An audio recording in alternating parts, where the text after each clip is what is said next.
Hey friends, this is the follow-up video to the last one that I put out talking about my seed storage. I said I would come back and show you the rest of my grow room setup. I've kind of got most things set up where I want them. So I'm going to show you the different parts to my grow room and explain kind of why they're important.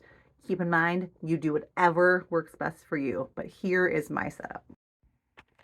This is my room I'm working with in the basement. This is kind of my command center where I work on all kinds of things. Here's Jack Frost, the garden kitty. Say hi, Jack. I've got my seed catalogs and all my stuff out here. There is the seed dresser we put together on the last video. And I've got some shelving units. This one goes up higher. It goes all the way to the ceiling, but I don't need it quite that high yet. There's Bella. Hi, Bella. Oh, you're so cute. It's my garden companion.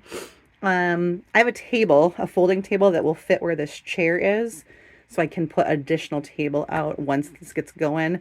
And then I've got these tables right here. Again, more spots for things once it gets going. And underneath there is my big giant tub that I use for soil. So these are my surfaces. Got a table here, table there, 1, 2, 3, 4 shelves there. I've got shelves here on this built-in.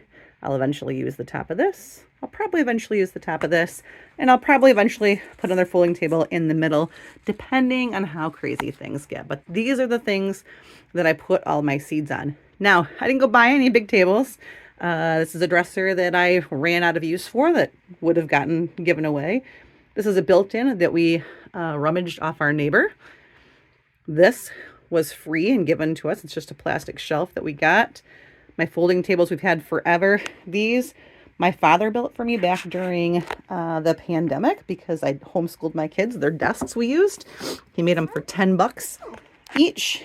And now that my kids are not using them for school at home, they are now part of my garden room. So use what you have. Be creative. Hi, Bella. But this is what I'm using right now. The same rule applies to lights. When I first started my garden seeds, I used to start them upstairs on my piano. And I had this light here, and I had a light like this, and I just put lights on them wherever I could find them. And as they got bigger, I moved them to windowsills. So I still have those lights down here. I also have another lamp right here. This is just, again, found item. It was my daughter's. She moved out, doesn't use it anymore. It's got flexible heads. I can put it on things. So I've got these found lighting items. They work just fine. The next light I got was one of these arrow gardens, and this has got a thing right here. It'll grow actual little plants. My husband got me that one year, but that light is very bright. It'll light this whole shelf up. So I'll put the arrow garden part on here, and then I can put little pots around it. That was a gift. The first thing that I bought directly for that was I bought these blue red lights. They're supposed to be good for seed starting. I've got 4 of them. So I've got 2 of them set up there, and I've got 2 more right here. They were not terribly expensive, maybe $20. I found them on Amazon. I will lower them down and put them over brand new seeds. And that seems to be how they work the best. So I've got 2 sets of those. Then I got carried away and I bought these expensive ones. They are called Unit Farm, and they're incredibly bright. I've got 2 of them. They hook into each other. One of these will light up a whole shelf. They're not necessary. They work great, but I probably wouldn't buy any more because they're expensive and the other things I have work just as well. The last one that I got were these shop lights. I got these. I might have ordered them on Amazon. I might have gotten them from Tractor Supply. I'm not sure, but I've got 2 of them, and I save those kind of for the end when I'm putting things on random tables. I can string them up. I don't know how much you can tell, but they've got little hooks on them. And I've got them on things attached to the ceiling, which makes my husband super, super happy. But you could string them to anything else. So I can lower them close to the seeds, or I can raise them up. They're very, very functional. They give off a lot of light, and they work just fine. So again, use what you have every year. Add yourself something if you can. If you find something on a sale, add it in. But that's my lighting in my basement. As far as other things you might need, I do have a couple little fans in here. I've got 2 smaller ones for when I'm just starting out and have a couple seeds going here. And then when I start filling everything up, I've got an oscillating fan that I'll put on the timer with my lights. Because when you're growing seeds inside, there's no wind. So in nature, the wind will strengthen your plants by making the stems move.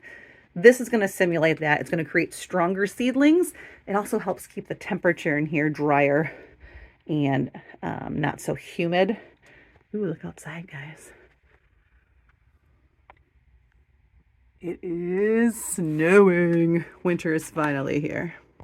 And then the other thing that I think is very necessary if you're going to grow in the house is a place to contain your mess. I have this giant Rubbermaid container. It's really big. And all I do, it's got stuff in it right now, is I get the big bags of soil or potting mix, or I make my own, whatever I'm going to do, and I dump it in here. And then when I fill things, I fill them in here to try and limit the mess. Now, you're going to have a little bit of a mess, but we all have vacuum cleaners, right? So I do the best that I can. But this is very, very helpful when you're doing things to keep the mess kind of contained. And for growing, all I use are these 10 by 20 cells. I get little pots, all shapes and sizes. My favorite thing to use for tomatoes are actually solo cups with holes poked in the bottom. Again, use what you have. Other useful containers for growing inside, if you don't want to go out and purchase a bunch of containers to grow your seedlings, empty yogurt cups, any kind of clamshell thing, like lettuce comes in those clear see-through clamshells. Those are fantastic. Any kind of plastic cup, like I use solo cups, those work really well. Pretty much anything you can find where you can put drainage in it and you can put soil in it is going to work just fine. I didn't own a single container to grow them in. The only thing I bought my first year was I did buy these, everything's backwards in videos, those 10-20 trays, because they catch the water and again, keep the mess to a minimum when I'm here in my house. What you think, Jack? Did you like the grow room? You like this basket, don't you? There's always a spot in my grow room for Jack Frost. Get cozy. Take a nap. It's really cold outside. Okay, that's my grow room. That's what we're working with this year. If you have any questions or if you've got any cool things you want to share with me, please leave them below and I will see you soon. Have a good day.